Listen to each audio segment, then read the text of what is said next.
Putrinya ditemukan tewas dengan mulut berbusa di apartemen, sang ayah ungkap sudah punya firasat.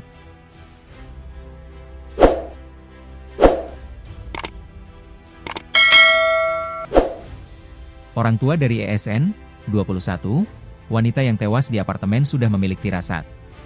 Sang ayah BN merasa sedih dengan kondisi anaknya yang ditemukan tewas di apartemennya kawasan Kedung Baruk, Rungkut, Surabaya, pada Senin, 30 Juni 2025, sore. Ia mengaku sempat memiliki mimpi aneh yang menjadi pertanda anak sematawayangnya pergi untuk selama-lamanya. Saat ditemui tribunjatim.com, di rumah duka Adijasa, kawasan Jalan Demak, Gundih, Bubutan, Surabaya, pada Rabu, 2 Juli 2025, siang, BN menceritakan bahwa mimpi anehnya itu terjadi sehari sebelum kejadian nahas yang dialami sang anak, yakni Selasa, 1 Juli 2025. Bunga tidur itu muncul berkelebatan selama dirinya istirahat tidur pada malam hari.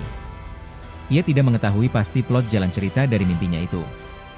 Tiba-tiba saja ia melihat wajah dari sang anak yang memang beberapa bulan terakhir tidak pernah tinggal dengannya.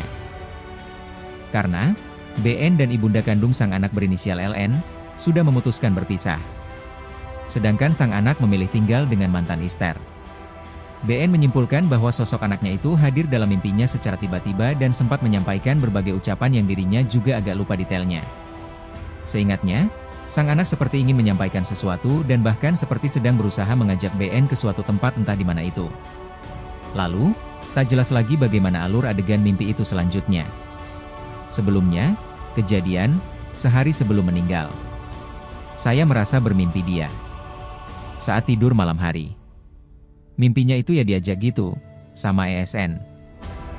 Kalau berucap apa, saya lupa, mimpinya bagaimana. Pokoknya ditampakkan sosok Evelyn dalam mimpi. Ternyata begitu, ujarnya kepada tribunjatim.com. BN mengungkapkan, anaknya itu meninggal dunia secara mendadak karena kondisi sakit yang muncul mendadak pada bagian organ jantung. Artinya, BN menyebutkan, tidak ada unsur tindak pidana dalam kematian anaknya. Bukan, dari polisi. Dari pihak rumah sakit, indikasi jantung. Serangan jantung. Di dada sini ada, ya orang jantung, biasa sih, kayak biru gitu. Iya, karena nggak tersuplai oksigen. Kan jantung kayak gitu, ujarnya seraya menunjukkan kondisi mayat anaknya yang dilihat saat itu, seraya memeragakan dengan memegang dada sisi kiri lalu bergeser ke bagian ketiak tangan kirinya.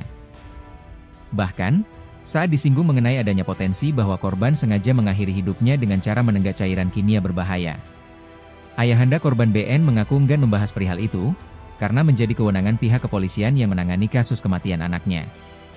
Minta tolong jangan diindikasikan ke hal-hal yang apa, yang aneh-aneh, yang nggak bener ya. Dugaannya sakit jantung. Iya, dugaan serangan jantung itu penyelidikan polisi, pungkasnya. Sementara itu, Kapolsek Rungkut Polrestabes Surabaya AKP Agus Santoso tak menampik bahwa indikasi awal dalam laporan kejadian yang diterima oleh pihaknya menyebutkan korban terindikasi mengakhiri hidup sendiri. Kendati begitu, ia masih harus melakukan serangkaian tahapan penyelidikan lebih lanjut guna menindaklanjuti laporan tersebut. Mulai dari olah TKP, memeriksa para saksi, hingga visum terhadap jenazah korban. Nah, tahapan olah TKP serta memeriksa para saksi. Penemu jenazah pertama kali dan pihak keluarga dekat, sudah dilakukan sejak penemuan mayat itu dilaporkan pada hari pertama. Namun, tahapan visum terhadap mayat korban dilakukan oleh anggota tim Inafis Polrestabes Surabaya dan tim medis kompartemen kamar mayat RS Bayangkara Surabaya, sudah berlangsung sejak hari pertama hingga Rabu, 2 Juli 2025. Masih lidik, sambil nunggu hasil visum. Kan masih visum sama RS Bayangkara Surabaya. Masih menunggu, ujarnya saat dihubungi tribunjatim.com, pada Rabu, 2 Juli 2025.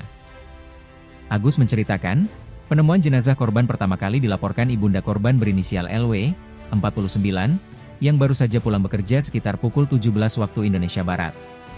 Selama ini, saksi LW dan korban tinggal di apartemen tersebut. Ibunda korban LW dan ayah kandung korban berinisial BN, sudah berpisah. Sejak lulus dari SMA, korban ESN diketahui selalu berada dan beraktivitas di dalam rumah. Tidak bekerja dan belum berkuliah. Termasuk belum memiliki ikatan status pernikahan. Kalau keseharian, di kamar itu. Karena dia juga belum kuliah dan juga nggak kerja. Kegiatan apa? Saya nggak tahu, katanya.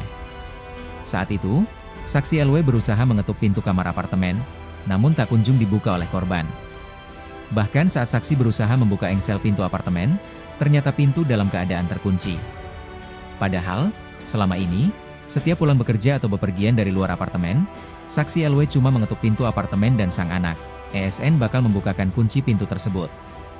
Mengira sang anak sedang pergi, saksi LW berinisiatif membuka sendiri pintu apartemen tersebut dengan kunci cadangan yang kerap dimilikinya selama ini. Saat pintu dibuka, ternyata saksi LW melihat kondisi anaknya tergeletak di lantai area kamar apartemen tersebut.